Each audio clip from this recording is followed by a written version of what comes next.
हजरत इमाम अबू हनीफा रहमतुल्लाहि अलैह की पैदाइश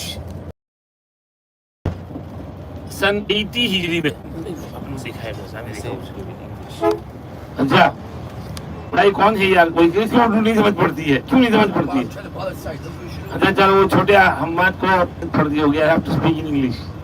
Okay, we are going to Hazrat Imam Abu Hanifa rahmatullah alayhi dar, and inshallah we will be praying our Jummah namaz there. The whole area is called Al-A'zamiyyah because Hazrat Imam Abu Hanifa rahmatullah alayhi is known as Imam Azam, and some people object on this, that why is Abu Hanifa called Imam Azam? तो we say to them, भाई तुम्हारे पेट में क्या दुखता है? इमाम आजम को इमाम आजम का जो लक़ब दिया गया है वो पहले ज़माने से चल रहा है। और why was he called Imam Azam? Some people say Imam Azam is Rasulullah, not Abu Hanifa. We say no, he is not Imam Azam in comparison to those before him. He is called Imam Azam in comparison to those who came after him. Because after him is Imam Malik, Imam Shafi'i, Imam Ahmad, the four Imams, and he is the greatest among the four because he is the eldest, he is the most senior. He was born in the year 80. Imam Malik was born in the year 94. Imam Shafi was born in the year 150. And Imam Ahmad was born in the year 164. So this is why he is number one, he is senior. And number two, because his fiqh is the most widespread around the world. We can say at least 75% of the world population follow his fiqh Hanafi. That's why he's called Imam Azam Abu Hanifa.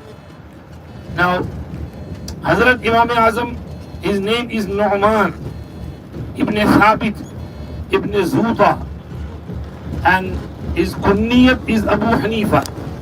And Hanifa in Arabic means inkpot. And Ab does not literally mean father only. Many times Abu means Sahib. So he is Abu Hanifa, yani Sahibul Hanifa, meaning the one who was continuously attached to the inkpot, who was always into reading, writing, teaching, educating. This is why his kunniyat is Abu Hanifa, the one with the inkpot. Hazrat Imam Sahib Rahmatullahi alayhi was born in the year 80 after Hijrah. He was from a wealthy family. His family used to in clothing, especially silk clothes, and they were rich. They were from Persia. They were from not normally from Persia.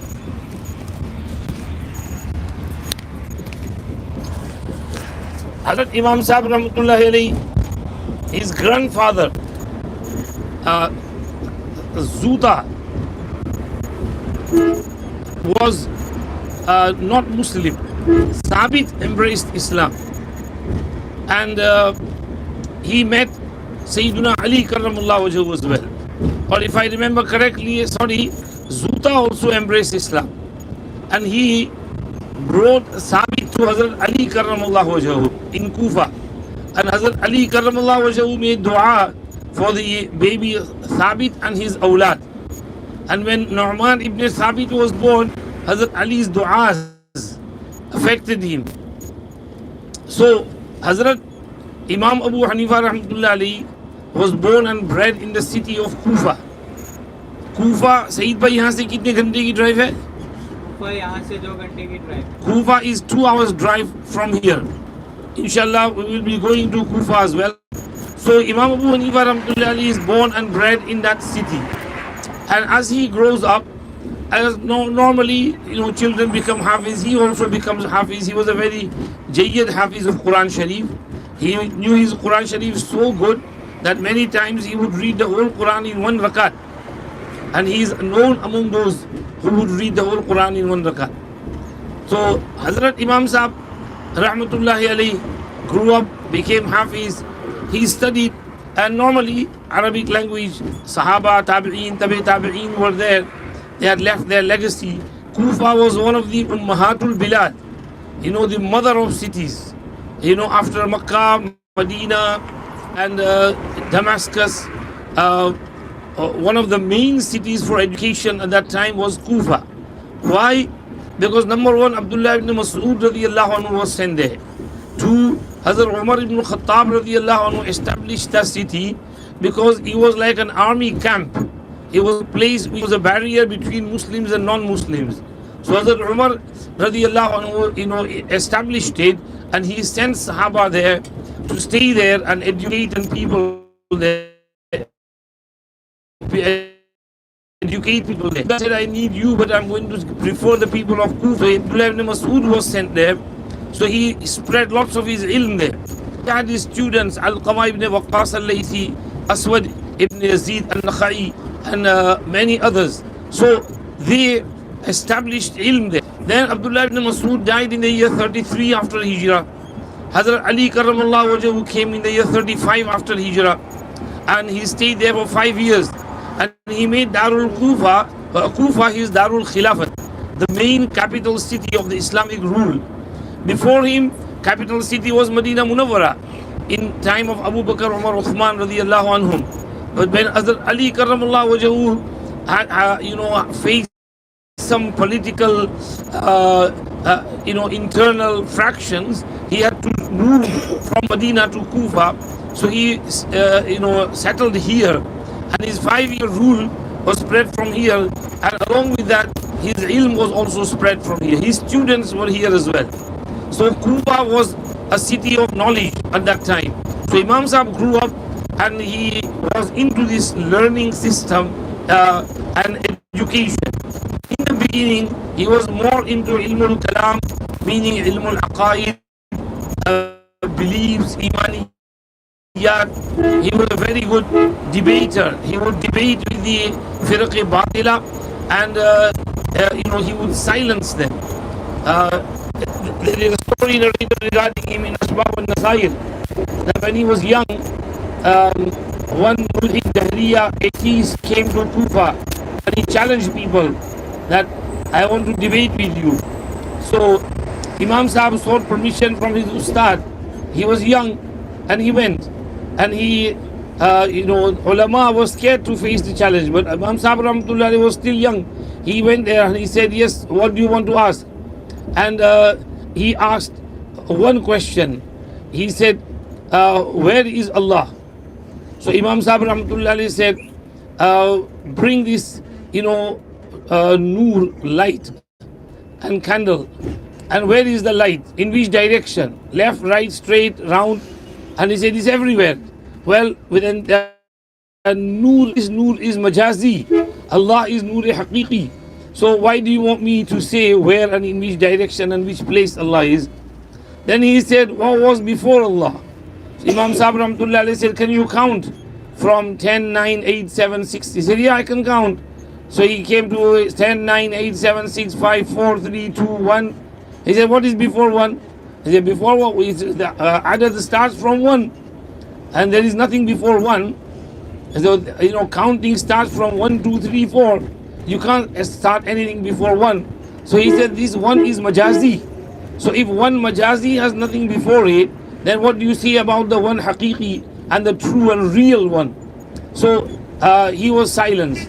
He asked a third question, and he said, then he said, what is Allah doing now?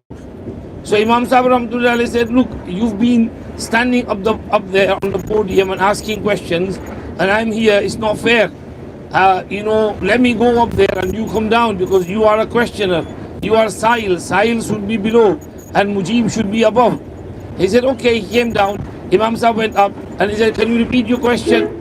And he said, what is Allah doing now? And Imam Sahib Rahmatullah said, well, Allah is putting lowly people, mulhids like you, down and raising those who believe in Him and oneness and tawheed up. So like He's raised me up because I am muwahid, and He's put you down because you are mulhid. So he was gobsmacked. So Imam Sahib Rahmatullah was very sharp in his debating and orating. So Imam Sahib grew up. Then how did Imam Sahib turn towards fiqh? It is said that Hazrat Imam Sahib Rahmatullahi alayhi was once, sitting in the Jami Masjid of Kufa. And this lady came and she asked a question. a person wants to divorce his wife according to Sunnah, how should he go about it? And Imam Sahib Rahmatullahi said, I'm sorry, I don't know the answer, but you see that alim sitting there, go and ask him, and please, if you can inform me of what he says. So she went to that alim, and that alim was Hamad ibn Abi Sulaiman al-Kufi. So she went to Hamad ibn Abi Sulaiman, asked him the question that if a person wants to divorce his wife, what is the sunnah way of divorcing?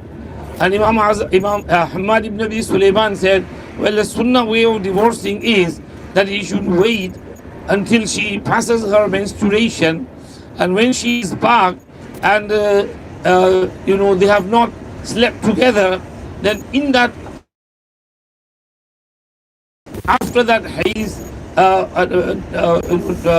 he divorces her in that tuhr, and he gives her one divorce, and then he leaves her until the 3 hayz pass, or if he wants, he can give a second after second hayz and third after third hayz, but he should not give those during hayz, nor should he give all 3 together.